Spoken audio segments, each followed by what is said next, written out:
Yes po. Sabi mo, yung problema yung feeds. Yes, sir. Sa ngayon, Is there any other way, let's say plant source na ma-increase yung protein? Kasi meat ang main source ng protein. So is there any study para ma-increase o makapagawa ng feeds na not based on meat, meat talaga ng animal feed? Apo. Yes, sir. Na pwede sa halaman, galing sa dahon. Opo, at meron yung ba? iba naman po ay fish meal. Ayan po. Kaya po, mapapansin nyo, medyo mataas talaga ang feeds ng isda. Tama po ba, Sir Eddie Boy? Mas mataas yung feeds ng isda sa baboy, sa manok, Sir Eddie Boy. Kasi fish meal po ang source ng protina. Isda po. Yung iba gumagamit soybean para protina pandagdag dun sa mga feeds. Kaya sir, may ibang farmers, nagdadagdag sila pang merienda, supplemental, yung azola at yung lemna. So, yun po. Kung magdedepende po talaga tayo sa pure feeds, medyo mataas po talaga yung price. Magkano po yung 1 kilo po nun. Ang maisasuggest ko po, siguro, feeding management, tsaka sir, yun, supplemental po na leaf, plant-based po, sir. May dadagdag po si Sir Eddie Boy. Share ko lang, meron kasi yung time na yung mga commercial feeds kasi natin, kung makikita nyo, meron din ingredients ng meat and bone meal yan eh. Meron time na dumating na yung fish meal natin ay sobrang wala tayong supply o meron man sobrang taas. Ang naging source namin yung pork meal. Ano? Nagpa-pellet kami sa isang feed company. Yun ang naging source namin ng protein noon. Kung sa plant source naman, meron naman tayong mga soybean meal na pwedeng iwan. Kasi kinukompute din po kasi yung kwan yan para yung crude protein na maipoproduce mo kung magpo-formulate ka ng feeds. Titignan mo yung protein source mo at saka yung ibang sources ng pan mo. Kailangan kasi medyo mataas din yung maging crude protein niya. makaka-affect sa growth siya, sa growth rate. Magka less protein. Opo. Yes po, yes po. Full halal na walang meat talaga, talagang bababa ang production po. So, but ang sinasabi lang, mas hindi lang yung pwedeng pork. Yeah, yeah. But fish meal, which is both good. Ganun din eh, ganun din eh. Yung Muslim hindi nakain ng pork. Yung Indians hindi nakain ng beef. So, wala kang other choice.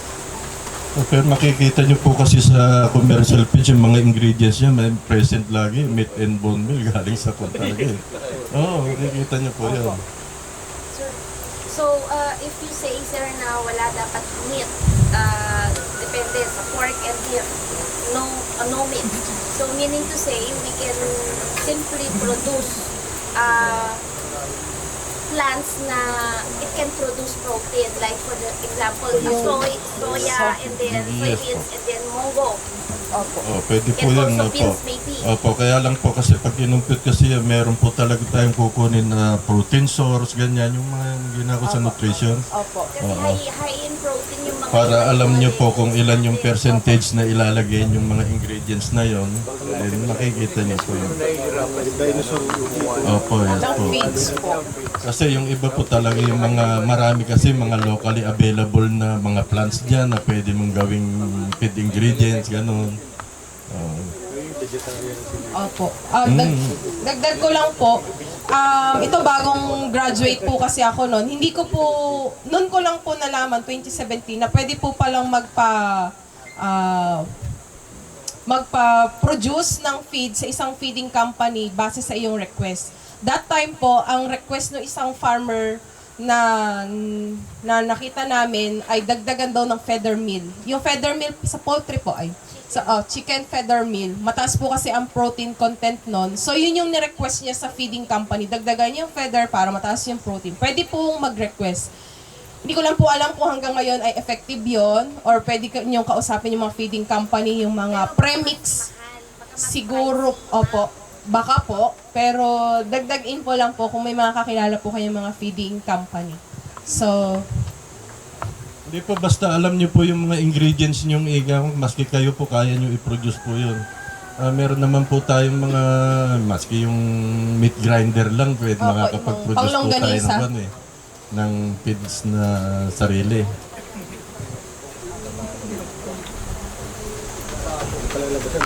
May question po nakasulat dito si Miss Daika. May question po tayo para naman po sa research and development po ng FAC. Ang tanong po ay, may ongoing plan po ba na maaaring mag-grow out ng bangus sa tubig tabang? Bangus. Bangus po. Yun po yung number 1, ma'am. Then number 2 naman po, from rice to hog and poultry imported, na may possibility bang mag-import ng aqua farming and tuluyan ng patayin ang aqua farming? Ng Pilipinas. Opo, dahil sa mga nag-import po tayo Marami ng import. Maaari bang mag-import din ng aqua products or isda? Ang sagot ko po dyan, meron na pong planong ganon. Meron po ba dito nagtitilapia? Kasi they're planning, hindi ko lang po alam kung paano tayo matutulungan na marinig yung boses natin. For example, from us, researchers, they're planning na po, di lang bigas, di lang baboy, pati po yung tilapia, they're planning. Sinasabi nila na kumukonti daw ang supply. Nakikita niyo ba sa palengke, kadaming tilapia? So yun po, na medyo nakakabahala, syempre sa atin, kasi yung iba nating kasama, yun yung industriya nila, no? Pero, napag-uusapan pa lang naman po yun sa BIFAR, and we are hoping na sana hindi matuloy, kasi isa yan sa malaking produkto natin sa aquaculture, ang tilapia. So yun po. And yung bangus, I think, nasa characteristics po kasi ng bangus ay talagang kailangan tubig tubig alat. So hindi ko po sure kung mapapalaki natin na ganong size sa ganong period or sa ganong kahaba. Meron pong pangyayari nun sa BIFAR, parang random lang, nagkatuwaan lang, nilagay nila sa fish pond na buhay po. Pero hindi ganong kalaki at ang comment, tinik, matigas ba yung tinik? Pero hindi po siya ganon kalaki. Mabubuhay, si bangus, nakita naman po namin na buhay, hindi lang ganong karami na buhay, pero kung sasabihin mong business, di ba po, ang gusto natin sa business, kailangan January may kita na agad. Hindi po siya feasible, hindi sustainable. Enjoy lang, ganon. Makita mo lang, natuwa lang. Sir Yes po, Ediboy. totoo po yan. Yung bangus po, ilagay natin sa tubig tabang, makakasurvive po siya. Pero apektado nga po ang growth niya. Kasi talagang siya ay pang tubig, pang brackish water siya, pang marine, ganun, may alat talaga. Walang iniwan yung isda rin namin na yung past strain namin. Maski dalin mo sa brackish water yan, kaya niya makasurvive yan. Pero apektado pa rin yung growth niya. Dahil siya ay dinesign pang tubig tabang talaga.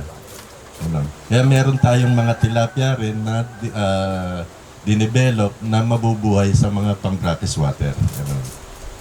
Ano po yan? Yes po, sir. Kung saan bibili ng fingerlings niya, yung price niya, bawat Sa hito po ito.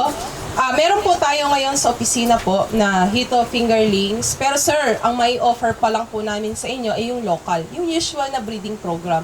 Mga 5 years from now, meron na po tayo yung improved na fingerlings. Sa presyo po, piso per inch. So, kung 3 inches sir yung ire-request nyo sa amin, request nyo po ahead of time sir kasi medyo marami din po yung umu-order. 3 po yun kada piraso. Huwag po kayo mag-alala, may mortality din naman po yung naibibigay. Yes po. Ma'am, regarding doon sa sinabi niya, nabanggit niya na may plano na mag-import ng tilapia. In what category or stage, ma'am, ng pag-uusap nila? Pag-uusap ng BIFAR yung pag-import, ma'am. Kasi it's kind of scary kasi sa mga katulad namin na magsisimula pa lang. Kung naalala niyo po, ma'am, yung pag-import ng sibuyas, namatay po talaga yung industry ng sibuyas sa native. Opo. Medyo negative po yun eh. Opo. Naiintindihan ko po. At ito naman po yung question is, ano naman po yung action na pwede namin o natin gawin to avoid that? ang alam ko po, initial na usapan pa lang naman po ito. And may mga representatives na po, halimbawa may mga organization na po na kakausapin po, yung mga ganun. Parang nag-i-interview lang naman po na, si tilapia ba, pwede na ba yung import, parang ganun. Naiintindihan ko po yung side ng mga farmers natin, at naiintindihan ko po na siguro, kailangan ng gobyerno yon para sa pera, di po ba sir? Naniniwala po ako na may mga leaders pa rin po tayo sa BIFAR na mag-i-stand para sabihin that we have a supply, a good supply. We can provide the needs na kaya nating i-provide yung pangangailangan ng mga mamamayan natin at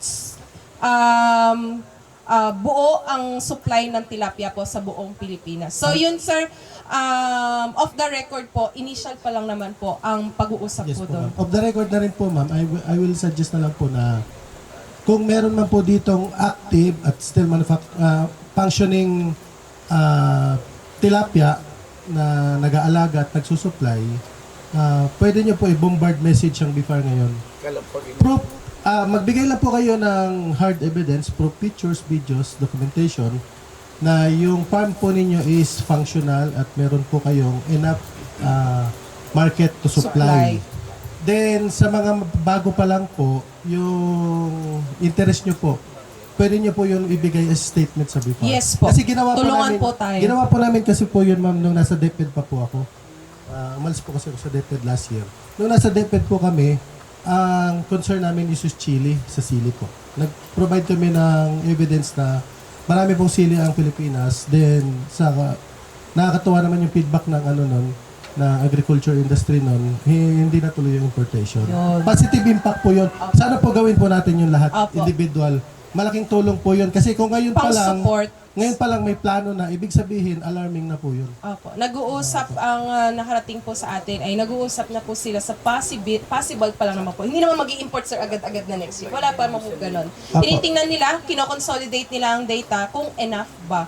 So kung meron po tayo isang grupo, kinabibilangan, asosasyon, korporasyon sa pagpapalang isdaan, malaking voice po kayo para mapatibay natin na kaya ng fisheries industry suportahan ang needs po with regards sa tilapia aquaculture. Thank you, sir. Off the record na lang rin po, ma'am, kung sakali may nagre-record ng ganitong klaseng conversation. May feedback po sa amin dati, yung one officer po doon is corruption daw po ang main source. Kaya totoo po yung sinabi niya. ma'am. Ayun. Sige po. Ang problema yan, we have to bring down the cost ng production. Because buying outside the country really is cheaper. Opo. If you buy outside the country, it's cheaper. OFW ko, napakamurang mag-angkat kaysa mag-produce dito sa Pilipinas. Yan ang problema natin eh. Opo. The problem is we don't have the source ng raw materials for production ng fish. Like, pinag-usapan natin yung yung fish meal. Where do we get it? Diba? Soya. Ini-import pa rin natin. Protein din yun. So that's the problem sa Pilipinas. Wala tayong raw material to produce the feeds to make yung product natin cheaper for consumption ng mga Pilipino. Yun. Yun ang isang problema. Sa bigas na lang eh. Opo. Lahat ng i-import natin na produkto, di ba, napakamahal din ng ipoproduce. Kaya mas cheaper ang gawin ng gobyerno, ibigay sa masa, mas bababa nang gagaling sa ibang bansa. Yun lang yun. Yes po. Hello po. No? Just to add dun sa plan ng government, well, it's not government, but private entities to import yung tilapia. No? So, alam naman natin yan, there's an ongoing tariff war between US and China. So, napakaraming nag-cut yung US and China ng ties for their trade. So ang daming excess na na tilapia sa China, which is they're looking for markets to where to dump in.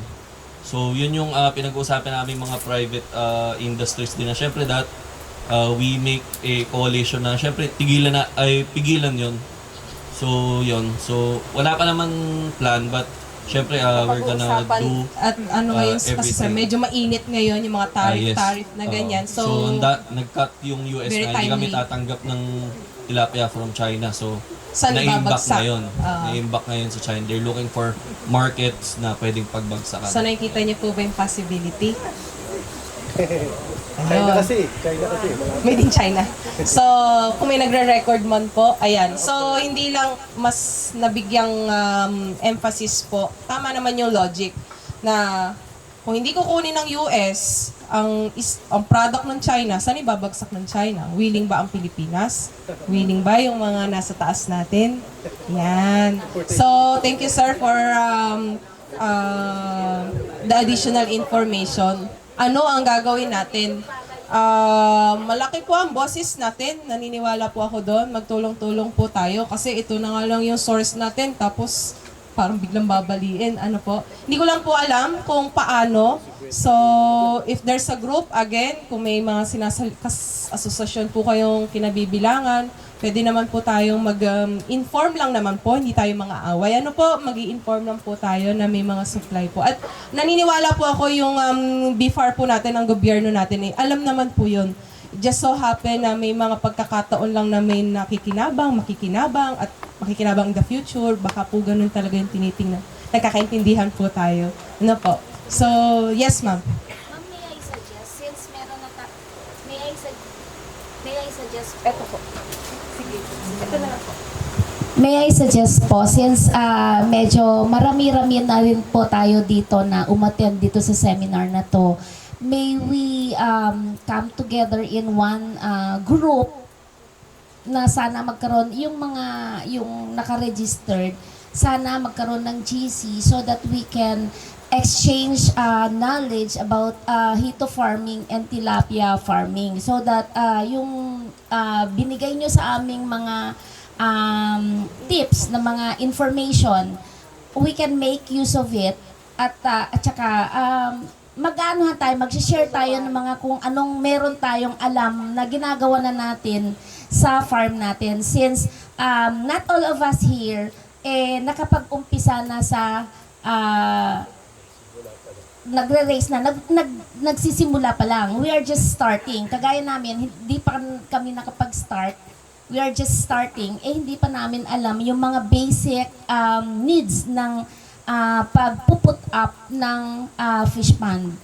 So, sana since kayo po yung nasa management po, sana makakawa po kayo ng group natin so that we can exchange knowledge and also information regarding farming.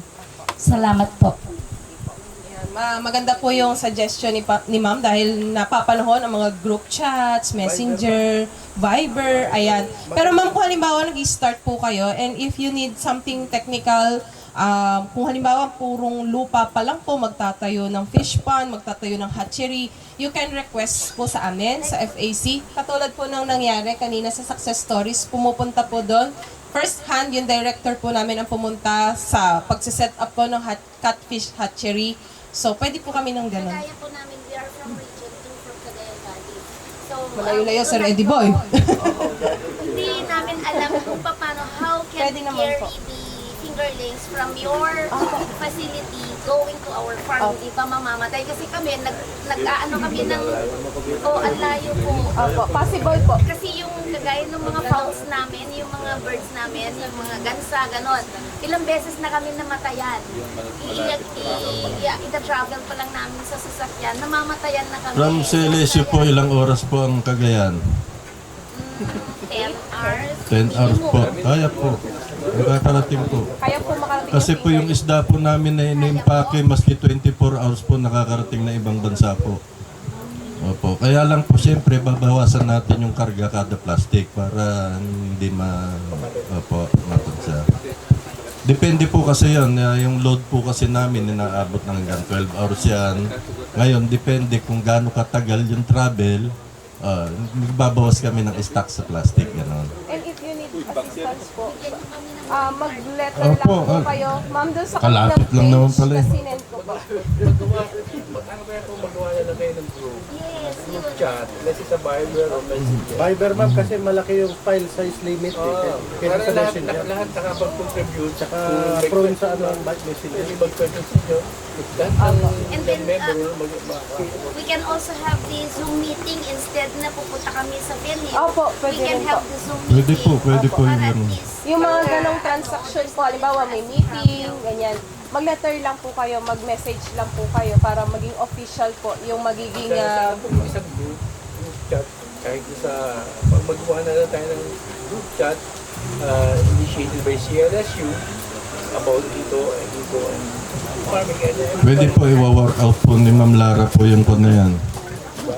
Isabihin mo kay Direktor para iayos po. Kasi sa ngayon po kasi ang inaayos po namin ngayon, yung mga breeders po namin na kinukuha sa amin. Pag meron kasi yung mga hatchery operator na kumuha ng breeder sa amin, binibigyan namin ng certificate of origin. Ano? Ngayon, pagdating sa farm nila, ikinocross pala sa iba-ibang lahi, iba-ibang klaseng tilapia. Tapos ang ginagamit na pangalan, yung pass pa rin namin. Siyempre may certificate sila ron, makakikikan nila. Ano ba yung isdang binibenta nyo? Pass pa rin, pero nakakross pala sa ibang lahi. Yung mga ganon. Yun yung wino-workout po namin ngayon na talagang gumagawa kami na talagang list lang na talagang accredited na purong pass. Ganon. pwede yung, let's say we are interested, pwede namin mag-propose Pwede po kayong Opo, Meron pwede po. May accreditation system po Meron at mas po. maluwag po sa FAC. Mabilis niyo kung makukuha. Kung yung mga naaga-aga nga lang po sana kayo ng kwan, baka malibre pa yung breeders nyo eh. Kaya lang po, limited lang kasi yung budget kasi ng DOST po yung pinondohan po. Mura lang naman din po yun, sir. Sense Puro lang naman mura lang yun. po. Panalaking yun Actually na po, lang. may magkakaroon kami ng kwan may bibisitahin kami ng Cagayan din na itong susunod na month eh. Hindi ko lang alam pero from Cagayan uli, meron kami sa Cagayan, then dediretso pa kami ng meron pa sa Kalinga. Laguna kami. Laguna. Meron din sa Laguna. Meron po, sir, napunta Laguna, Batangas, meron din po ang kami. Pero karamihan dito sa may Pampanga. Kasi andito po ang sentro eh. meron naman sa Laguna. Opo. May mag-hatchery din po doon. Meron din po. Saan po namin nalaman yung mga accredited na hatchery sa Pampanga? Yun po ay ipopost po namin. Ka-start lang kasi namin netong February. Isa-isa namin binibisita. Ngayon, pag sinabi namin na okay yung farm, ilan yung needs nila na breeders, ganyan, ipoprovide namin yon. Siyempre sa una, libre yung kwan na yun at nakon sila. Pero kasi ang breeders kasi once na ginamit natin yan, nag-start na tayo mag-breed, nagagamit lang natin yan hanggang 3 years maximum. Kaya sa susunod, bibili ka na uli sa amin, gano'n. Bago mag-lapse, bago mo ikal yung mga breeders mo, dapat may pinalalaki ka na uling kasunod. Gano'n. Opo. Dagdag ko lang din po sa tanong niyo, sir, kung kailan. Sir, kasi po ngayon, katulad po nung nabanggit ni sir, marami yung naghalo-halo. May hawak akong fast, may hawak akong ibang isda. So ngayon, nasa validation system po sila. Totoo bang fast yung hawak ko pa rin? Purong fast lang? Purong fast siya? Nag-order siya? Purong fast pa rin ba yun? Iniisa-isa po lahat ng hatchery, sir. So, sana from 2 years from now, meron na pong mga validated, accredited na mas malapit po sa inyo, sa mga susunod. Marami pong kumuha sa akin na inisyuhan ko ng certificate. Kumuha ng 10,000, 20,000 na broodstock. 3 taon na hindi pa bumabalik sa amin. Ngayon, binisita namin yung area niya. Higit pa sa 20,000 yung broodstock niya ngayon. Ibig sabihin, hindi na galing sa amin yun. Pero gamit pa rin yung pangalan namin. Yun ang kanya. Kaya yung mga issue namin certificate, hanggang 3 years lang din. Meron din ko. Meron din po. Tama lang. Yes po. Yan po. Idagdag ko lang po sa information. Kasi kung gusto nyo talaga mag-promote ng mga feeds, kung gusto nyo talaga makatipid, pwede naman kayo mag-training seminar. Kasi ako kakatapos ko lang nag-training sa BIPAR sa Tanay Rizal. Pwede kayo mag-request doon mag-training sa feeds formulation. Pwede yung traditional, pwede rin yung organic way na pagpupromulan ng feeds. Pwede kayo magkipag-coordinate sa inyong mga MAU o kaya sa mga BIPAR region nyo para makaabil kayo doon sa training. So yun po. At the same time, idagdag ko lang din po, lalong-lalo doon sa mga baguhan, kasi meron tayong mga association ngayon. Kasi napakahirap po mag-request ng mga intervention, kung yung maayuda, kung individual. Ngayon sa tilapia, meron na po silang group ngayon. Yung tawag sa kanila yung PhilTilapia. Pwede nyo kontakin yung inyong mga BIPAR region, pwede po silang, pwede nyo silang kipag-coordinate para makasali kayo doon sa mga association nila. Kasi, para pag may mga tulong o kay may mga ayuda, pwede kayo makabil. Yun po yun. At the same time, ganoon din po yung catfish. Meron na pong bagong grupo ngayon. From national, regional level din sa municipality. Dito sa Region 1, ako po yung chairman ng Catfish Association sa Region 1. Sa national, meron din po sa national si Sir GNS. Siya po yung national level, siya yung chairman. Sa Region 1, ako po. Hindi sa inyong mga region, meron din pong mga doon. May mga association po doon. I-reach out nyo lang yung mga MAU, saka yung mga BIPAR region nyo, kung saan kayo nakabilong na region, para pwede kayong sumali doon sa mga nila, sa association nila. Kasi ang ganda po yung programa ng BIPAR sa atin, especially sa catfish. Kasi ngayon nga, medyo nagbo-boom na yung catfish eh. Ngayon, kinukulang ng supply. Kaya ito yung parang kasi si BIPAR mismo ang nagbuo ng association. Yun po yung kagandahan doon. So yun lang po, additional information sa mga baguhan. At saka hindi pa kasali doon sa mga association, mas maganda sumali po kayo. Ang isang pinaka-requirements lang po doon, kailangan registered ba kayo ng yung PSR, yung Fisher Pork Registration. Madali lang naman yun. Yun isang requirements para makasali kayo doon sa mga association. Yun lang po, thank you. Thank you po, sir. Baka meron pa pong question sa side po na to. Kung okay na po ay i-close na po natin yung ating question and answer. Wala na po bang questions? Sige, okay na po. Sa evaluation forms po natin, kung na-accomplish nyo na po, ipaki-submit na po sa ating mga nag-distributin kanina. Then, para naman po sa mga nagtatanong sa contact po ng FAC, ang Extension Division po ng Freshwater Aquaculture Center ang mag-reach out po sa inyo para po sa mga question naman po. Siguro po try na lang po namin kunin yung profile po ng mga participants today kila Sir Apo. Then sa brochure po namin pinamigay, meron po doon contact details para po pagtanong po kayo directly sa Extension Division. Opo, sa messenger po, Freshwater Aquaculture Center po ng CLSC. Opo. Meron pong email doon, phone number, and FB page po. Then, yung suggestion po ni ma'am, kaya po namin gawin yung group ng nag-attend po ngayon is coordinate po namin sa in-charge po and chief po ng Extension Division ng FAC.